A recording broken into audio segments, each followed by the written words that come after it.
सो दोस्तों 9 से आप 10th में आ गए हो तो क्या क्या चेंज हुआ है ये चीजें आप सभी को पता रहना चाहिए, और कैसे आपको तैयारी करनी है, किन चीजों को फोकस करना है वो चीजें पहले ही पता रहना चाहिए। तो आप सभी को मैं पहले ये चीजें बता रहा हूं, और सबसे पहले ये चैनल को सब्सक्राइब कर दो, क्योंकि गाइस सबसे ज्यादा देखा जाने वाला 10th स्टैंडर्ड वाले बच्चों के लिए यही चैनल है जो हर साल वॉचिंग का रिकॉर्ड क्रिएट करता है। और इस साल भी हम सभी आप सभी चीजें लोगों के लिए बहुत सारी चीजें लाने वाले और जल्दी अनाउंसमेंट होने वाला है। इस वीडियो का टारगेट लाइक 1 के रखता हूं, अगर 1 के पूरा हुआ तो आप सभी के लिए स्पेशल वीडियो लाने वाला, जिसके अंदर आपका 9th स्टैंडर्ड में अगर 45, 48, 49 या 50% भी आया तो उसको 90 में कन्वर्ट करने के लिए किस तरह की प्लानिंग होनी चाहिए वो चीजें भी मैं आपके लिए लेके आऊंगा। तो वीडियो का टारगेट लाइक मैंने 1 के रखा है।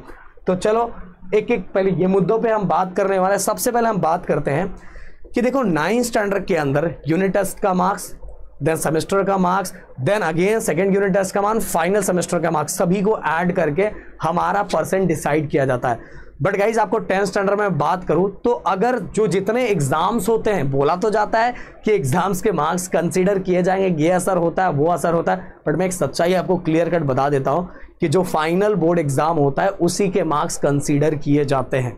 तो इसका मतलब ये नहीं कि आप पढ़ोगे नहीं, अगर आप पढ़ोगे नहीं स्टार्टिंग से तो उसका एक असर होगा।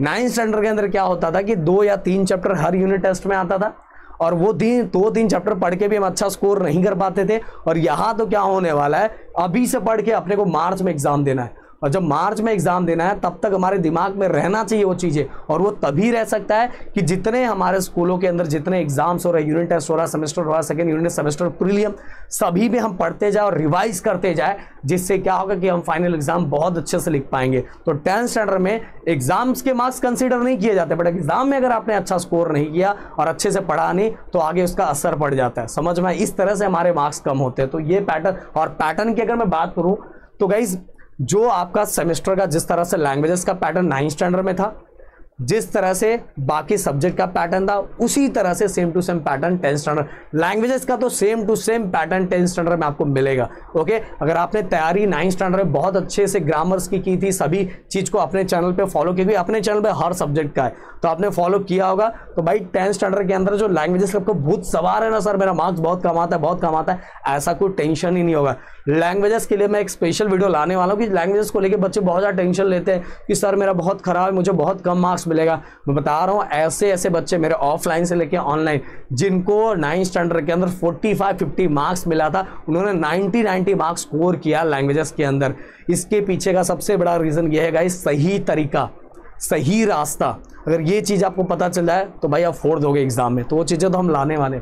अब मैं बात करूं कि देखो गाइस 9th स्टैंडर्ड में क्या रहता था, थोड़ा बहुत बुक अगर हम कंप्लीट ना करें, इधर उधर थोड़ा बहुत कर ले तो भी थोड़ा बहुत इधर उधर हो जाता था।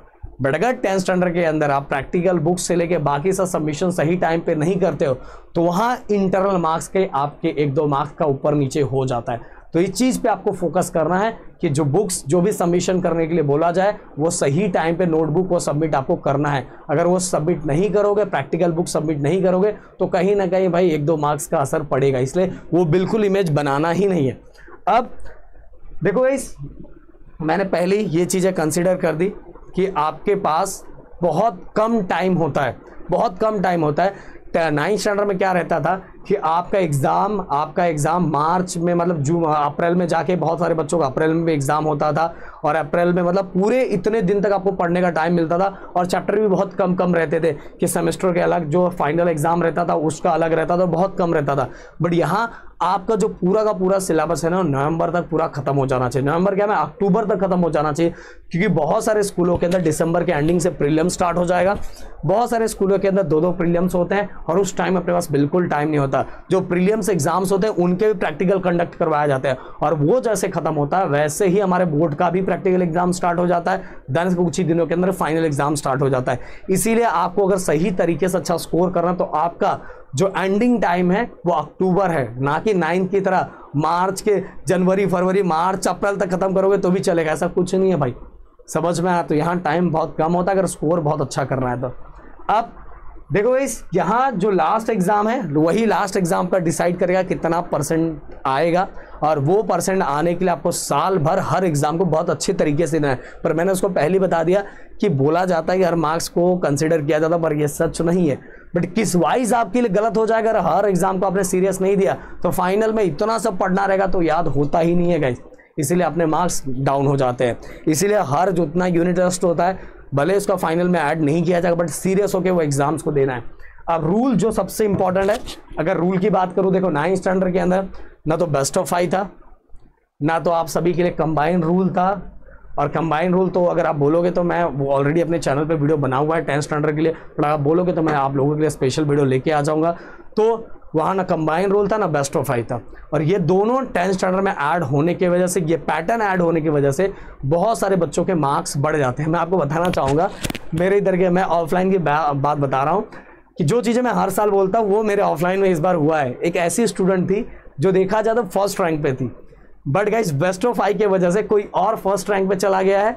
और अगर टोटल ऐड किया जाता तो फर्स्ट रैंकर कोई और होता, बट बेस्ट ऑफ 5 की वजह से कोई और हो गया। ये मैं क्या बोल रहा हूँ इसके बारे में क्लियर वीडियो मैं बनाऊंगा बेस्ट ऑफ 5 के लिए, अगर आप लोगों को चाहिए। वैसे मेरे चैनल में पड़ा हुआ है और मैंने क्लेरिफाई करके भी दिया हुआ है, बहुत सारे वीडियोस मैंने ऐसे बनाए हुए हैं जिससे आप देख सकते हो। तो 10th स्टैंडर्ड में आपको रूल मिलने वाला जो 9th स्टैंडर्ड में नहीं मिलने वाला, और ये बहुत ज़्यादा हेल्प करता है हमें बहुत सारी चीज़ों को लेके। हाँ, टॉपर्स को कुछ ना कुछ धक्का जरूर देता है best of 5 guys, but combine rule सबको बहुत ज़्यादा हेल्प करता है। जिन बच्चों को बहुत ज़्यादा डर लगता है कि कहीं मैं फेल ना हो जाऊं, तो उनके लिए बहुत ज़्यादा हेल्प करता है कंबाइन रूल। और अगर और भी कोई डाउट है तो प्लीज़ कमेंट करना, और चैनल को सब्सक्राइब करके जरूर जाना, और टेलीग्राम ज्वाइन कर लेना, जिससे हम आप तक बहुत सारी चीज़ें पहुंचा पाए। तो मिलते हैं नेक्स्ट वीडियो में। Thank you so much guys. जय हिंद एंड जय महाराष्ट्र दोस्तों।